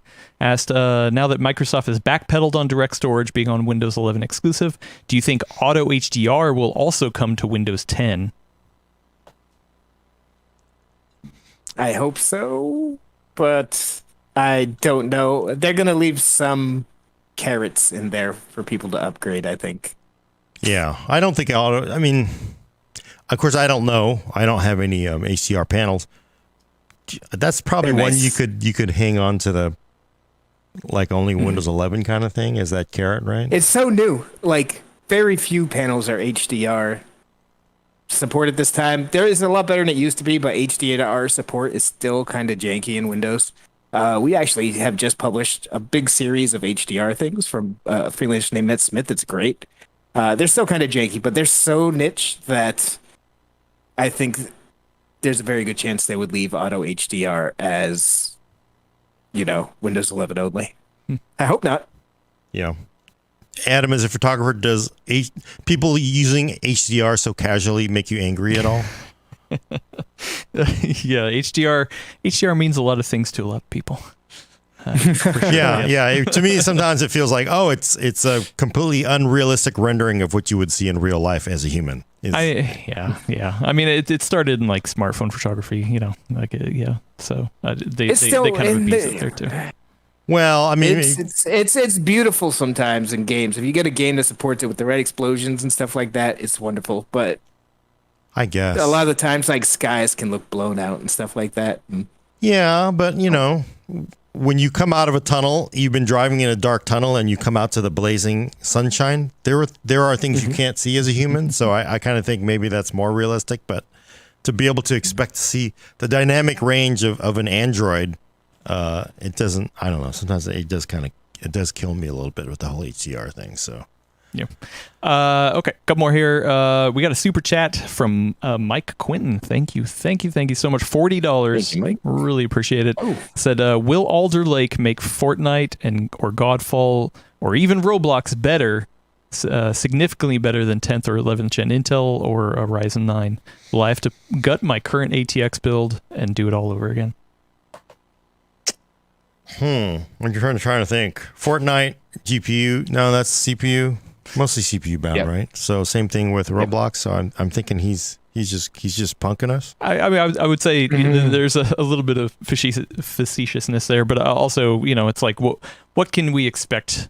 I mean, obviously we haven't reviewed anything, but it sounds like there's, of course, going to be an uplift, right? Yeah. But how much? That's like, we just don't know. I think I think, because when Alder Lake comes out, if there's PCIe 5, if there's DDR5, it will be a bleeding edge early adopter technology that will bring a lot of really amazing things. If you think about it, if you get to Gen 5 for native Gen 5 SSDs, who knows what DDR5 is really going to bring as far as performance go. And then you have all the latest security mitigations rolled in there. I think it's going to be a tour de force of like amazingness. So if you're an early adopter, bleeding edge, which it sounds like you are, then I think, yeah, you definitely want to take your ATX motherboard and give it away or sell it and buy into the new thing, because early adopters, you don't care about whether it actually is better or changes your Roblox experience. It probably won't change Roblox or Fortnite, maybe Godfall. But I know a website where you can get a deal on 100 of them. Yeah. But it's gonna be expensive.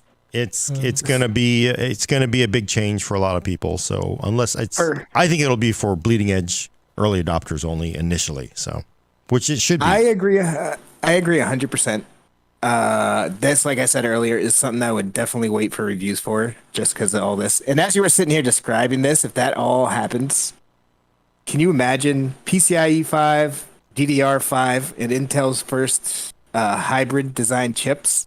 Like, I expect these might have some teething issues. So that's part of the bleeding edge experience. And there's a greater likelihood for happening with this round of chips and platforms than most others. Going to all that at once. I'm gonna go against what you are saying, Brad. I'm gonna say just buy it, and the main reason is Please don't. No. There are one. Let's be honest. Intel floats the entire PC universe, and I have gone through this transition with memory and PCI many times with Intel, and they get it right. They don't screw these things up because they build all this. I wouldn't worry about Gen 5 DDR. I mean, believe me, everybody works towards Intel's designs. So I think that won't be an issue. I think there will also be a very decent increase in performance for Intel on desktop, especially on desktop, because I mean, Rocket Lake was, tough. It was very tough. It was what you could do with 14 nanometer. This is 10 nanometer.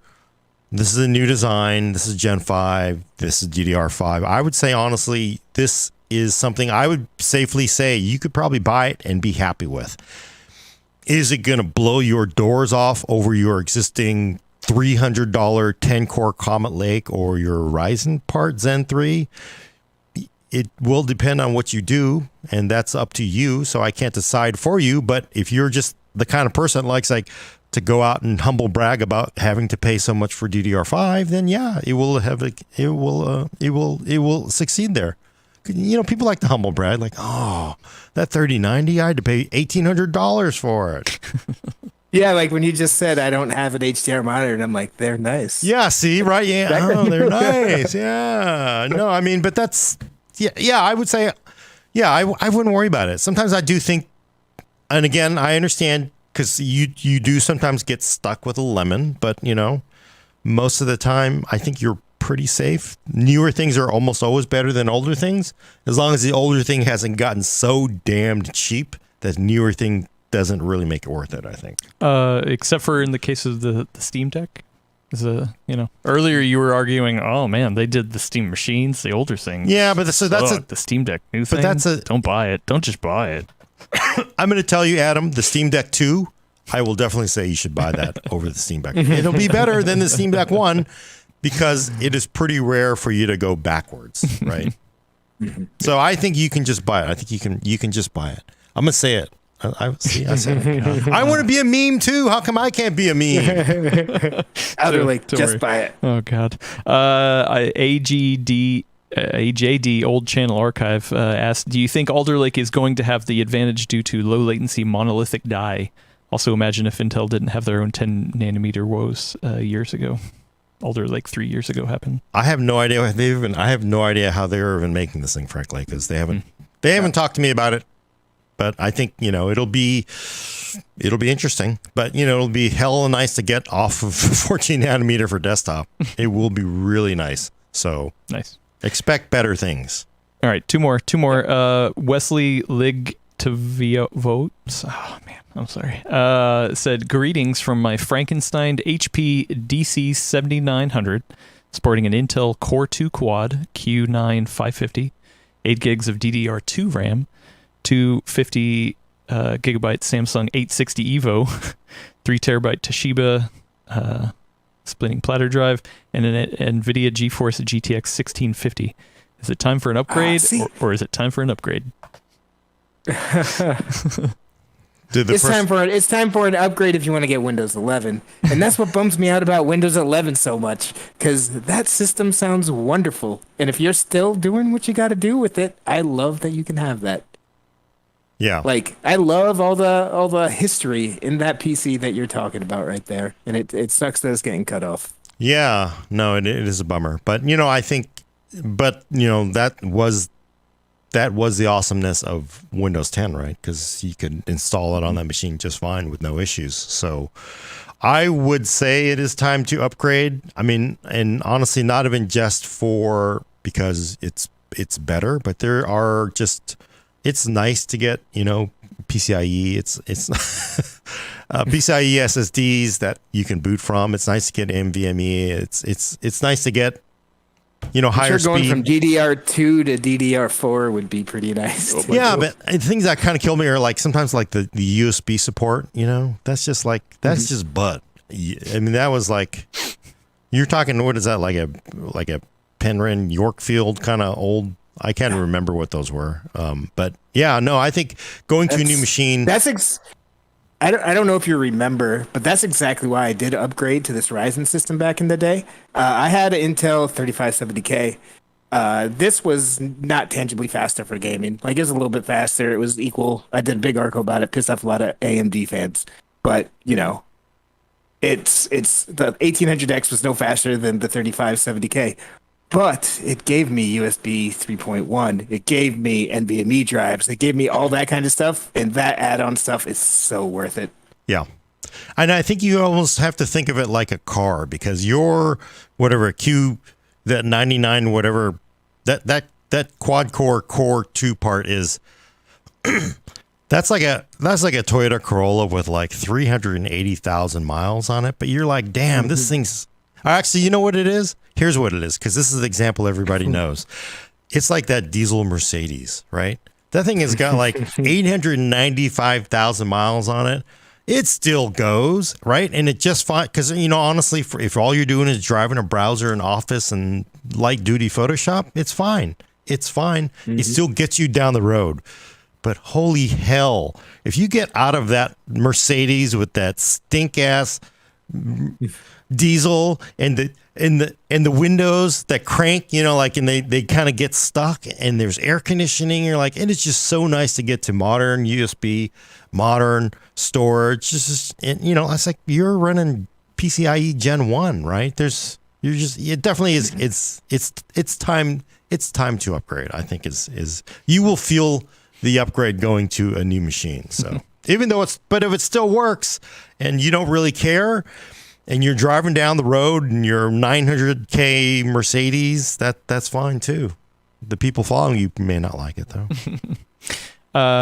Okay, a couple fun ones. Dennis Siberian asks, can you ask Brad what happened to the Superman figure he used to have in the background?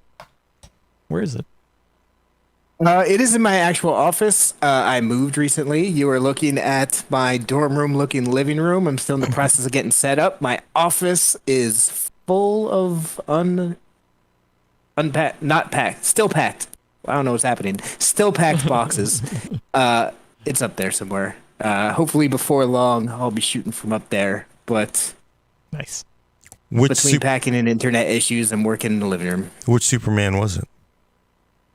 The big cardboard animated Superman stand up. Oh, I know, but which It holds, yeah. Clark? I mean, was it which actor or comic?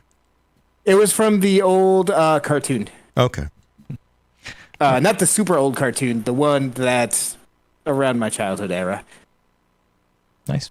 All right, last one from a friend of the show. VC Jester said, "What part of going back to the office are you most excited about, and what do you dread?" Ooh, can I answer first? Yeah.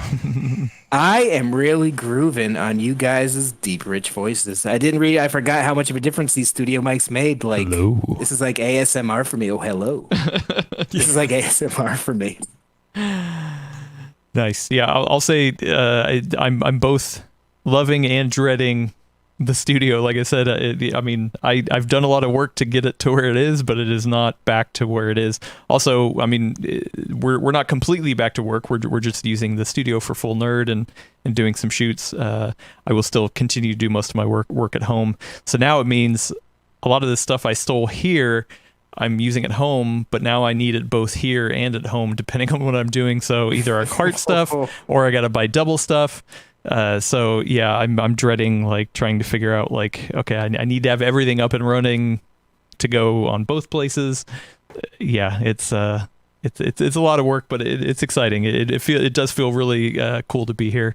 And yeah, I mean, I love these mics. I love this audio. I mean, obviously we still will continue to have remote, you know, Brad's always going to be remote. Keith is always going to be remote.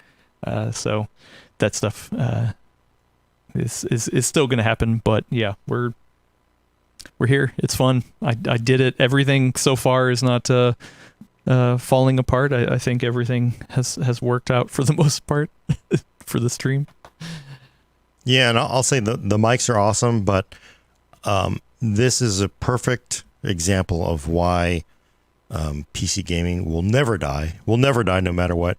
And that is because doing stream content is terrible with the latency. Even if it's very low latency, it's not enough. So the latency between Adam and myself and over these microphones, you know, it's near zero latency. And I don't think I've ever done a single call stream that was just like, it always felt like you were talking on the radio, right? It's always like, you know, you had to stop and it would break up the flow of conversations, and you would have to, like, even here, sometimes we would talk over Brad a little bit. I would just wait a little second, but any streamed content, it always just felt like you had to stop and say over, you know, over and out, you know, it was just terrible. I was just terrible for conversation.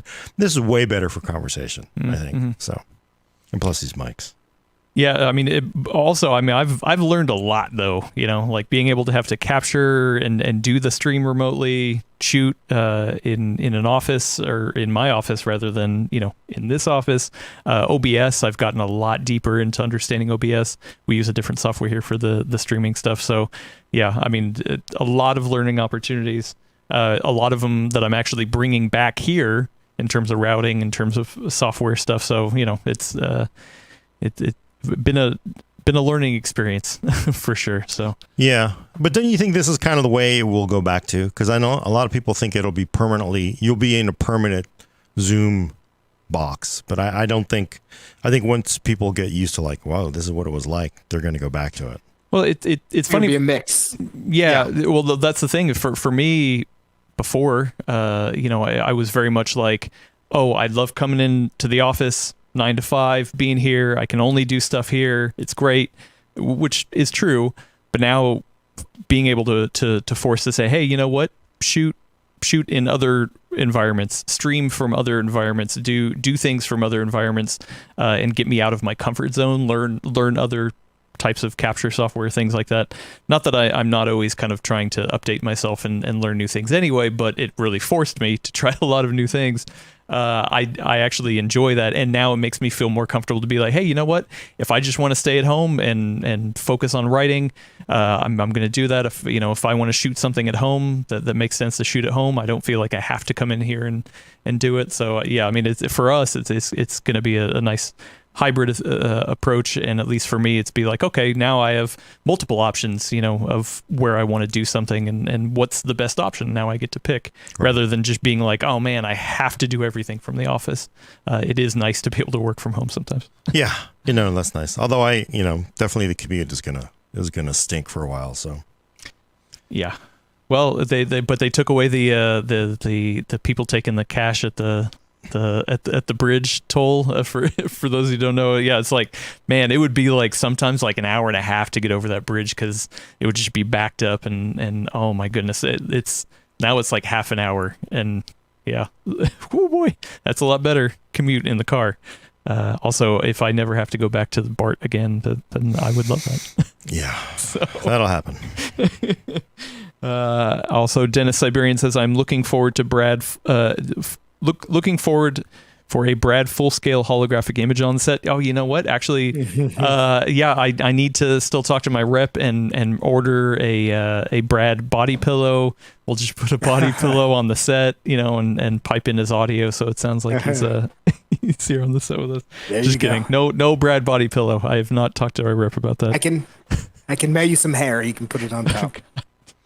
It is a bummer that over this entire thing, nobody ever made the Star Wars holographic, the little thing that you could just kind of have the conversation with.